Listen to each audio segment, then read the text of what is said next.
আসসালামু আলাইকুম ভিউয়ার্স, কিভাবে স্বল্প খরচে অধিক লাভবানভাবে ভার্মি কম্পোস্ট বা কেঁচো কম্পোস্ট সার উৎপাদন করা যায় এবং কিভাবে এই সারের গ্যাস মুক্ত করা যায়, চলুন সেই আলোচিত মুখ বগুড়ার রেশমা আপার কাছে থেকে জেনে নেওয়া যাক। এখানে যে বলছেন সারের হলো গ্যাস মানে ওটা আপনি এখানে কি গ্যাস মুক্ত এখানে ওইভাবে কাজ করতেছি যে এটা হলো যে আমি হলো বাড়ির মধ্যে থেকে গোবর নিয়ে এসে রাখতেছি, এটা যখন ভরবে তখন এটাকে গ্যাস মুক্ত করবো। কিভাবে এটা করে দিলেই গ্যাস বিষয় হচ্ছে কি, গোবর যত নাড়াচাড়া করবেন, যত ভাঙবেন গোবর তত গ্যাস মুক্ত হবে। গোবরের দোলা যত ভেঙে দিবেন বেড়ে দেওয়ার আগে ওইটা করতে হবে। বেড়ে দেওয়ার আগেই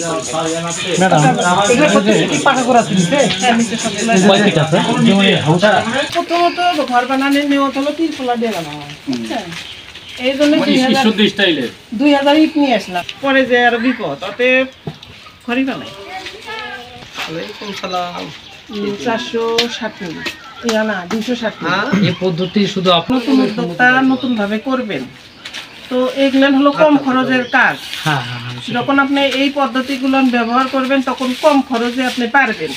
ধরেন আমার এই ঘরে যদি আমি হাউস করতে যাই 2 লাখ টাকা লাগবে, তার বেশি আপনি যে কার্পেট বিছাই আপনি এখানে দিছেন 2 লাখ টাকা লাগবে। আর আমার এখানে হলো 3 ফোলা আছে হলো 7000 টাকা। আর ওই সিমেন্টের বস্তা, ওই বস্তাগুলো তো আমি নিজেই সেলাই করছি, আরো করছি, ঢাকে দেই পুরোটাই। ওই যে দেখেন ওর উপরে রাখা আছে সব। ঢাকলাই কেন? কিছু অন্ধকার পছন্দ করে, দিনের বেলা খাবে না, অন্ধকার স্যাঁতস্যাঁতে ঢেকে ঠান্ডা জায়গা। কারণ হচ্ছে এরা হলো শুধু হলো রাত্রে খাবে, মানে দিন রাত 24 ঘন্টায় খাবে, এই জন্য ঢেকে দেওয়া।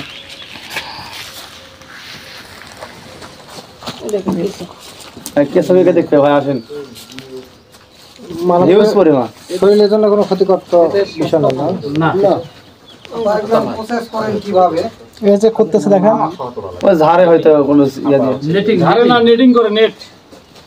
তো ওই ক্ষেত্রে তো কেঁচো এখন কেঁচো কত করে বিক্রি করতেছেন আপনি? কেঁচো বিক্রি করি 2000 টাকা ভাই, শুধু এই যে এরকম কেঁচো। কিভাবে দিবেন? এইভাবে না এইভাবে কেঁচো ওজন করার পরে তারপরে খাবার দেওয়া হয় আলাদা। কেঁচো 1 কেজি আপনাকে 1 কেজি দিলাম, 2 কেজি দিলাম লাফা দিবে, তারপরে আমার এক্সট্রা লাফা দিয়ে আপনাকে একটা বেঁধে দিবে। কাঁচা কাঁচা দিবেন, তখন যদি গ্যাস টেস থাকে তখন বিপদ না, অল্প জায়গায় বেশি, তখন আরো সমস্যা। আচ্ছা, এর থেকে বড় একটা যে জিনিস আমার কাছে একটা মনে হচ্ছে, সেটা হচ্ছে যে আপনার এই জায়গাতে কতজনের কর্মসংস্থান হয়েছে। এটা একটা খুব মানে এটা সবচেয়ে বড় একটা পাওয়া। সে 30 জনের মতো কাজ করে।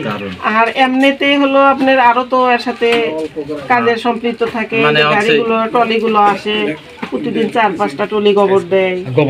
আবার হচ্ছে আপনার এই ভ্যান ট্যান গুলো নিয়ে যায় পরিবহন করে সার। বুঝতে পারছি, ওটা হচ্ছে ওটা কোনটা কি 2000 টাকা কেজি শুধু এরকম কিছু।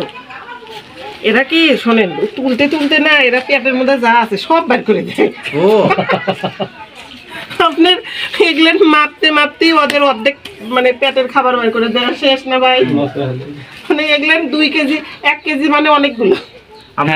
আপনি অরিজিনাল যদি পিওরিটি 1 কেজি কেঁচো নিতে পারেন তাহলে আপনি সার করে শান্তি পাবেন 100 কেজিতে। আর যদি ধরেন যে একটু এলোমেলো অবস্থায় পড়ে গেলেন তাহলে 100 কেজি 1 কেজিতে 500 গ্রাম, 1 কেজি করে 5 বার দেওয়া লাগবে, তাও হবে না। 100 কেজিতে 500 গ্রাম পাবে, সেটাই বলতেছি আমি। কিন্তু টাকা আপনার কাছে 1500 নিয়ে নিবে। কাঁচা গোবরটা আপনি কত করে কিনছেন? কাঁচা গোবর আমার 600 থেকে 700 এভারেজে, এর মধ্যে গাড়ি সহ। এক গাড়ি 1 গাড়ি 1 টন হয় না, টন হয় না। একবার মাপছিলাম হয়েছিল 730 কেজি। আর সবসময় তো মাপা হয় না, কম বেশি তো থাকে। মানে ওই 1 টাকা কেজি পরে এভারেজ 1 টাকা মতন কেজি পরে, তাই তো আপনার? ঠিক আছে, এটাই।